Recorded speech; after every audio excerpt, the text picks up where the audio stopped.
Michel Perrault, bonsoir. Bonsoir. Merci d'être avec nous ce soir. Vous êtes donc là pour nous parler de chambre. C'est une thématique assez originale. Il doit pas y avoir 36 000 livres écrits à ce sujet.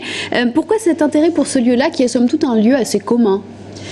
Eh bien, j'ai croisé les chambres. Elles me faisaient des petits signes, des petits clins d'œil à travers l'histoire ouvrière, l'histoire des femmes, l'histoire de la vie privée et l'histoire des prisons, la cellule, c'est très important. Et un jour, j'ai décidé d'en faire mon objet. Et à ce moment-là, j'ai travaillé directement là-dessus pour en faire un livre. Parce qu'en définitive, vous êtes aperçu que c'est un lieu très important dans l'histoire et dans la vie de tous les jours. C'est un lieu essentiel dans la vie de chacun. On n'y passe pas la moitié de sa vie quand même, mais beaucoup tout de même, beaucoup de temps.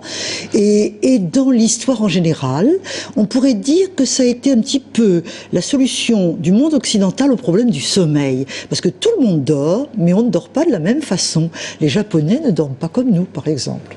Donc la chambre date de quand alors en ce moment-là en France, dans la culture occidentale? La chambre, le mot d'abord, kamara, ça vient du grec et ça désignait le lieu où plusieurs hommes dormaient ensemble, la chambrée si vous voulez.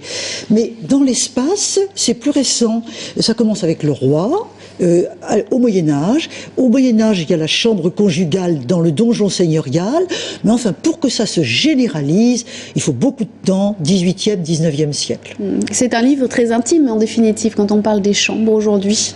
Oui, c'est un lieu intime, on y fait toutes sortes de choses, le sommeil, l'amour, la lecture, l'écriture, autrefois surtout peut-être, la maladie, la mort, donc il y a énormément de choses de la vie qui s'y passent, et c'est en effet un lieu vers la vie privée, vers l'intimité. Cette chambre, elle va perdurer dans notre culture ou elle peut être amenée à disparaître selon vous? C'est un problème. Je n'ai pas de solution à cette question. Il y a des éléments pour qu'elle disparaisse. Par exemple, les fondements anthropologiques de la chambre ont réduit. On ne naît plus chez soi, on ne meurt plus chez soi, on est moins malade chez soi parce qu'on va à l'hôpital.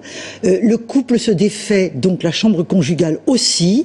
Il y a des raisons pour qu'elle disparaisse, mais il y a d'autres raisons pour qu'elle subsiste. Les soins à domicile, la chambre d'enfant qui est très importante, et puis notre grand désir du secret. Nous avons le désir du secret et au fond, nous recherchons tous un lieu à nous, une chambre. Elle reste quand même un lieu de l'intime aujourd'hui essentiellement. On est loin de la chambre du roi. Oui, tout à fait. C'est vraiment un lieu privé, un lieu de l'intime. Les adolescents, par exemple, sont parmi les plus ardents demandeurs de chambre parce que ils y jouent, ils y regardent l'ordinateur, ils reçoivent leurs copains, ils écoutent de la musique, ils mettent des posters au mur. Voilà des gens qui maintiennent la chambre. Alors dans l'écriture de ce livre, vous vous êtes fait historienne, parce que vous êtes bien sûr à la base, mais pas seulement. C'est-à-dire qu'il a fallu être un peu anthropologue aussi, sociologue, psychanalyste. Comment ça s'est fait, cette construction? La chambre est un objet limite, mais c'est aussi un objet pluriel. Pour la visiter, en quelque sorte, il faut des regards en effet très très différents. Et je me suis promenée à travers tous les écrits qui ont traité de ça. Je me suis beaucoup servi aussi des architectes, parce que les designers, les architectes nous disent énormément de choses sur la manière dont les chambres sont aménagées, évidemment. Et la littérature. La littérature, pour moi, a été essentielle. Pourquoi? Parce que les écrivains, notamment les grands romanciers du 19 et du 20e siècle, parlent beaucoup des chambres. Regardez Balzac ou Zola. Bon. Et puis certains écrivains se sont identifiés à la chambre. Proust, Pérec, Kafka, par exemple. Puis c'est un livre peut-être un peu personnel aussi pour vous. Il y a eu un événement marquant dans votre vie qui peut-être vous a amené à vous intéresser à ce sujet-là? Oui, c'est vrai, plusieurs événements, certainement. Il y a un côté personnel à l'intérieur de cela. Mais enfin, ce n'est tout de même pas un livre autobiographique. Je dis « je » de temps en temps, quand je croise une expérience personnelle. Mais ce n'est pas un livre sur mes chambres, même si mes chambres sont là quelque part.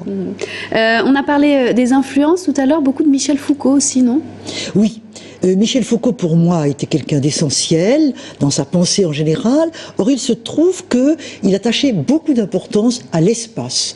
Et à l'espace domestique aussi. Et il avait à plusieurs reprises suggéré qu'un historien pourrait bien s'intéresser à l'espace domestique. Donc je me suis servi de la pensée de Michel Foucault comme quelque chose qui me permettait de penser le politique, si vous voulez. La chambre est aussi politique.